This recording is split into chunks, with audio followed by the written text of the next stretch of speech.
Good morning children. आज हम आपको साहित्य सागर की वर्कबुक में चैप्टर साखी के प्रश्न उत्तर डिस्कस करेंगे कि आपको ये आपकी साहित्य सागर वर्कबुक है और सारे बच्चे इसी कलर वाली साहित्य सागर की वर्कबुक ले बेहतर रहेगी।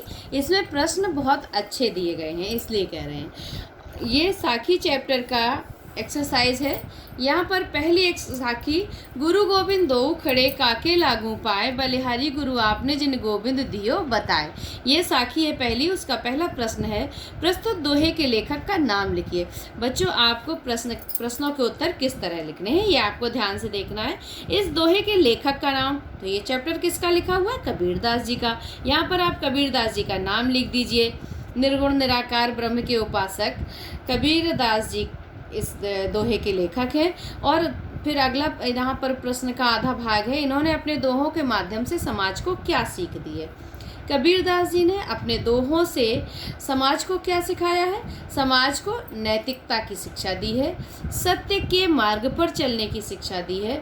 उन्होंने आडंबरों जैसे झूठ दिखावा ना करने की शिक्षा दी है, आडंबरों से बचने की शिक्षा दी है और समाज में फैली कुरीतियों का उन्होंने खंडन करने की शिक्षा दी है। अगर हमारे समाज में कोई परंपरा गलत है तो हमें उसको समाप्त करना चाहिए, ये नहीं कि उसको गलत परंपराओं को हमें निभाते रहना चाहिए। तो गलत चीज़ों को हम समाप्त नहीं करेंगे, वे आगे तक और बढ़ती जाएगी, इसलिए उन्हें समाप्त करना चाहिए। ये कबीरदास जी ने शिक्षा दी है। ये सारा आप लिखेंगे। दूसरा प्रश्न है, इनकी वाणी के संग्रह को किस नाम से जाना जाता है? तो कबीरदास जी की वाणी के संग्रह को बीजक नाम से जाना जाता है। यहाँ पर अगला पार्ट है प्रश्न का, उसके कौन कौन से भाग हैं? उसके बच्चों 3 भाग हैं, साखी, सबद, रमैनी। आप इसको विस्तार से जब पीछे से पढ़ेंगे कबीर का परिचय और इस चैप्टर को यहाँ पीछे से, तो आप समझ जाएंगे और सारी चीज़ें आपको यहीं से मिल जाएंगी, उन्हें आप इसमें लिख देंगे। गुरु तथा गोविंद में कवि ने किसे बड़ा बताया है? बच्चों, गुरु हमारे गुरु शिक्षक, गोविंद ईश्वर। तो इस दोनों में कबीरदास जी ने किसको बड़ा बताया? गुरु गोविंद दो खड़े काके लागू पाए। यहाँ पर बलिहारी गुरु आपने जिन गोविंद दियो बताया। तो कबीरदास जी ने गोविंद को बड़ा ना कह करके गुरु को बड़ा बताया है। क्यों? क्योंकि गुरु की ही वजह से, गुरु की ही बदौलत, अगर गुरु किसी इंसान को इतना शिक्षित ना करते, उसके अंदर की अज्ञानता को मिटाते नहीं, तो क्या वो इस काबिल बन पाता कि उसे ईश्वर मिल पाते? ईश्वर तक पहुंचने के लिए उसे गुरु की आवश्यकता थी। गुरु ने सीढ़ियों का काम किया, गुरु ने उसे शिक्षित किया, सभ्य बनाया, समझदार बनाया, तभी वो ईश्वर के दर्शन कर पाया, ईश्वर तक पहुँच पाया। तो यहाँ पर इसलिए गुरु को बड़ा बताया। फिर यहाँ पर प्रश्न है, कवि किस पर बलिहारी जाते हैं? कबीरदास जी अपने गुरु पर बलिहारी जाते हैं। क्यों बलिहारी जाते हैं? स्पष्ट करना है। क्योंकि कबीर के अज्ञान रूपी अंधकार को मिटा करके उनके गुरु ने ही उन्हें ज्ञान रूपी प्रकाश से उनके हृदय को, उनके बुद्धि को प्रकाशित किया, उन्हें प्रकाशित किया, जिससे उनका एक जीवन सच्चरित अच्छा जीवन बना और वो ईश्वर को पा सके।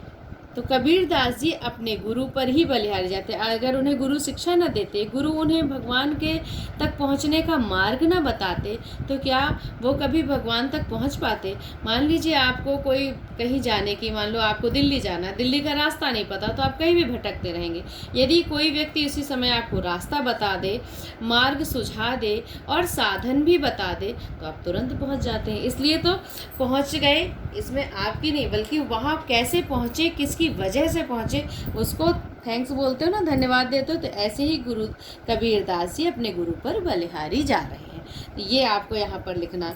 दूसरा दोहा है, जब मैं था तब हरि नहीं, अब हरि है मैं नाही, प्रेम गली अति साकरी तामे दो न समाही। ये दोहा है। तो यहाँ पर जब मैं था तब हरि नहीं में मैं का अर्थ स्पष्ट कीजिए। सामान्य तौर पर मैं का अर्थ होता है स्वयं, अपने आप के लिए आता है, लेकिन यहाँ मैं का अर्थ है घमंड, अभिमान या अहंकार। तो अगला पार्ट है प्रश्न का, उसके होने पर कौन नहीं होता? जहाँ उसके होने पर अर्थात घमंड के होने पर कौन नहीं होता? तो घमंड के होने पर वहाँ पर भगवान का निवास कभी नहीं होता। इसलिए नहीं होता कि घमंडियों के हृदय में ईश्वर का वास हो ही नहीं सकता, भगवान निवास कर ही नहीं सकते, क्योंकि घमंडियों के पास भगवान नहीं जाते। भगवान तो जाते हैं जो विनम्र होते हैं, जो सच्चे होते हैं, सत्य का मार्ग अपनाते हैं, जो अच्छे लोग होते हैं, भगवान तो उनके हृदय में वास करते हैं। घमंडियों के, जो लड़ने वाले, अत्याचारियों के, गलत लोगों के हृदय में कभी भगवान नहीं होते, अन्यथा लोग उनकी प्रशंसा न करते। तो जो अच्छे होते हैं वही भगवान के अंश माने जाते हैं। अगला प्रश्न है, प्रेम गली से कवि का क्या तात्पर्य है? यहाँ पर आप लिखेंगे, प्रेम गली से कवि का तात्पर्य है ईश्वर का के रहने का स्थान, भगवान का निवास स्थान। उसकी क्या विशेषता है? प्रेम गली है कैसी? बहुत ही पतली, बहुत तंग। प्रेम गली अति सांकरी, अर्थात प्रेम गली बहुत पतली है। उसमें कौन दो एक साथ नहीं रह सकते? उसमें भगवान और घमंड दोनों एक साथ नहीं रह सकते। और किस कारण से? क्योंकि प्रेम की गली बहुत पतली है, वहाँ दो लोग नहीं आ सकते। एक ही, मान लीजिए कोई सीट है, कोई जगह है, वहाँ बहुत छोटी है, उसमें एक ही व्यक्ति बैठ सकता है, दो नहीं बैठ सकते।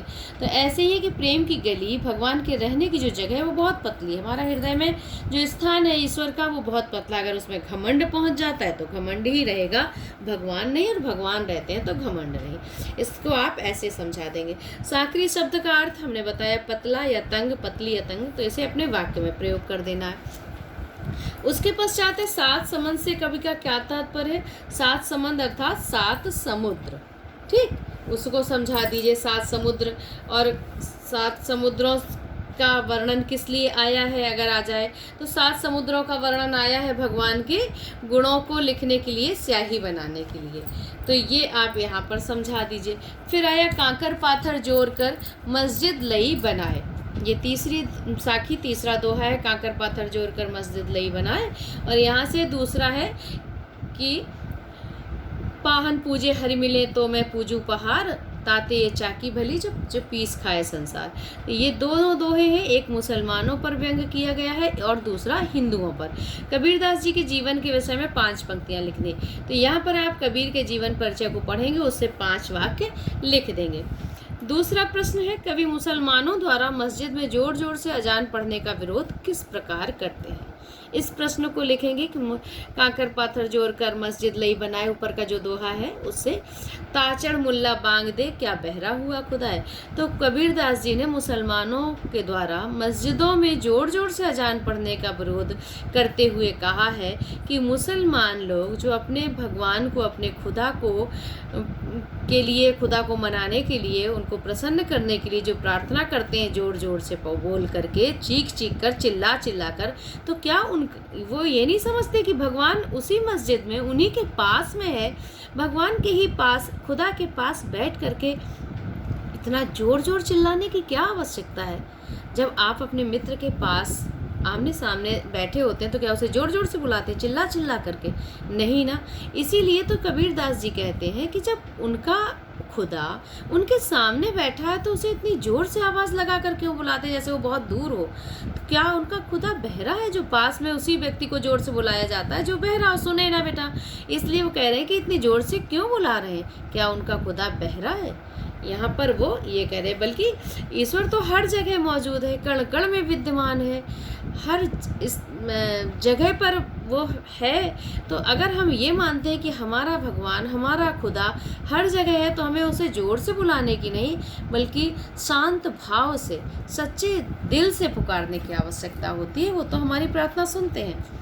अगला प्रश्न है, कवि हिंदुओं द्वारा मूर्ति पूजा का उपहास करते हुए क्या कहते हैं? अब यहाँ पर कबीरदास जी ने देखा कि हिंदू लोग भी मंदिर मूर्ति की पूजा करते घूम रहे हैं और ये दिखाते हैं कि वो बहुत ही बड़े भक्त हैं। लेकिन क्या ये सच है? हर पूजा करने वाला, हर पुजारी क्या सच्चा भक्त होता है?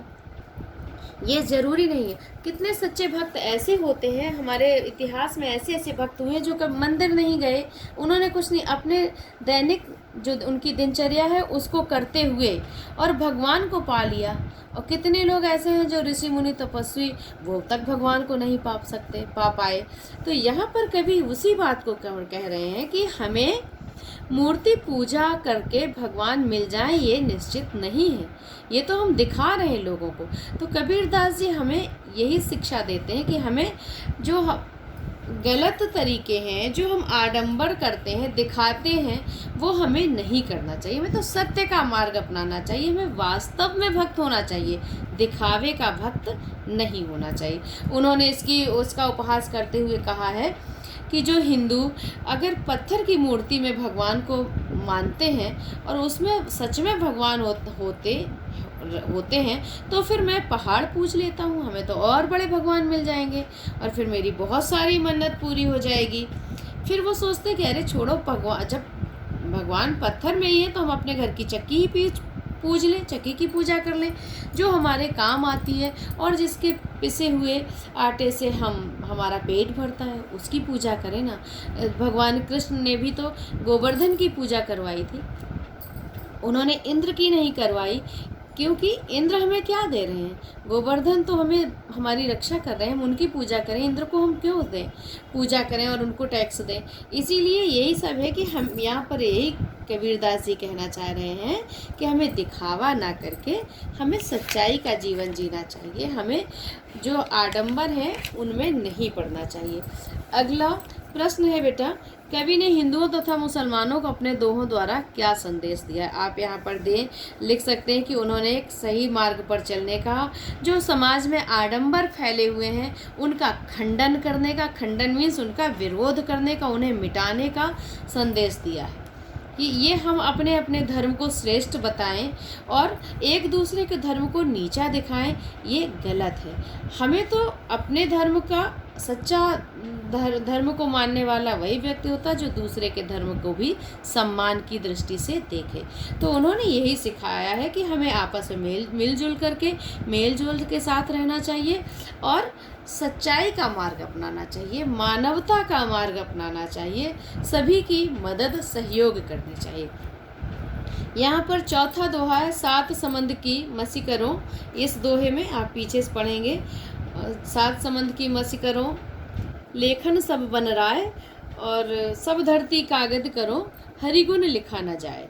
ये दोहा था। सात समुद्रों की स्याही से कवि क्या करना चाहते हैं और वह पर्याप्त क्यों नहीं है? प्रश्न है, सात समुद्रों की स्याही या सात समुद्रों के पानी को कबीरदास जी स्याही में परिवर्तित करना चाहते हैं। सात समुद्रों की स्याही को पानी में बदल करके उससे कबीरदास जी भगवान के, ईश्वर के गुणों को लिखना चाहते हैं, गुणों का वर्णन करना चाहते हैं और वह पर्याप्त क्यों नहीं है? सात समुद्रों के पानी की स्याही भी भगवान के गुणों को लिखने के लिए पर्याप्त नहीं है, क्योंकि भगवान के गुण अनंत हैं, अनंत जिनका कभी अंत नहीं होता। भगवान के गुण बहुत हैं, अनंत हैं और स्याही समाप्त हो जाएगी। स्याही तो एक लिमिट है ना, सात समुद्रों का पानी, लेकिन भगवान के गुण उससे भी अधिक है। तो इस बात से कबीरदास जी ये समझाना चाह रहे हैं हम लोगों को कि भगवान में अनंत गुण है, उनका वर्णन नहीं किया जा सकता। लेखन ही सब बन रहा है का अर्थ स्पष्ट कीजिए। प्रश्न है, लेखन ही सब बन रहा है का मतलब है, लेखनी मतलब लेखनी, कलम, पेन, बन रहा है जंगल।